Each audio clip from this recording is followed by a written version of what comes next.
We've also had some breaking news in the last few minutes that the government has confirmed that it will introduce the withdrawal bill into Parliament today in an effort to get it through quickly. That presumably will come after the ruling of the Speaker on whether or not there can be another meaningful vote, which, if carried, would cut through all of this today. The argument from the opposition is that that meaningful vote took place on Saturday. Well, trying to make sense of all this constitutionally, I'm joined now by Bronwen Maddox, who's the head of the Institute for Government. Welcome to you. First of all, this issue that the Speaker faces as to whether or not to allow a meaningful vote, isn't it pretty clear that you can't debate the same thing twice in the same session? That is the Constitutional Convention, and he said pretty much that he didn't want to be put in this position. This was one bit of discretion he didn't want. So you've got convention on one side, can't debate the same thing twice in the same session. You've got the other, the force of it, that the government wants to bring its bill, or it's not its bill, but it's the meaningful vote, unamended, to Parliament and see what Parliament thinks, and a straight up and down vote on that. And there is a kind of force of politics behind that. If you say the government saying, look, give us that chance, that one clean vote to see what MPs finally think of this. And let's suppose that the Speaker, for whatever reason, says, yes, you can have that vote, and it's carried. What does that mean?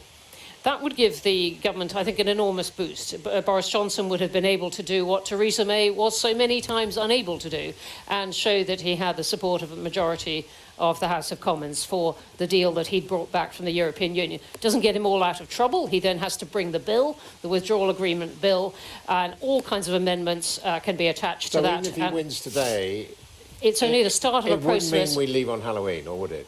No, not necessarily. We'd have to get through that bill by then, and we'd also he'd have to get support in the House for the programme, agreeing that they could sit late, work weekends, in order to get that legislation through very quickly. Otherwise, So already the sort of detailed question of that 500-page document, that's probably going to mean that he won't be able to hit his do-or-die deadline. I think it is very much up in the air. I mean, this is going to be a long one day in politics. Now, what about the role of the Speaker? He's going to leave at the end of this month. Yeah, he's got 2 more weeks. 2 more weeks, yeah. I mean, sort of marks out of 10. What would you give him? Different marks and different things. He's been superb for backbenchers, actually giving them a voice. But in this, I think he has become, in many times, the story. His decisions have been inevitably controversial, but also he seems sometimes to wade in against the government and to enjoy that. And I think that's why people are taking aim at him. In his defence, though, couldn't you say that because the government doesn't have a majority, it's his job as the representative of Parliament to try and see if there's a majority elsewhere? I would certainly lean that way and say that he has done his best to keep trying to see what Parliament actually thinks. And the one thing he has been absolutely consistent on is that saying that Parliament should have a voice. And what about MPs themselves? I mean, there are many people. You only had to look at the Sunday newspapers this weekend and on social media, of course. Many people saying it's absolutely outrageous the way MPs are behaving because there was this clear vote on the 23rd of June 2016 to leave, and it's not their job to hold it up. I think there really has been a couple of days now of outrage about the delay upon delay, if you like. And in defence of Oliver Letwin and those people who voted for it on Saturday, are saying, look, there really was a loophole where we could have ended up with an accidental no-deal exit on October 31st. We're just trying to put that absolutely out of bounds. But what it has caused is obviously it's removed that chance of the clean up or down vote that the government wanted, and from social media, many voters wanted. But what do you say to those people who say, well, even if we were going to leave without a deal, it was 3 years after a vote which said we're going to leave, so it was none of MP's business to chuck hurdles in the way of that? I think no, it is MP's business to test what is going to happen and to have their voice. They are representatives of people, and they have to work out what exactly we're going to leave, in what form we're going to leave.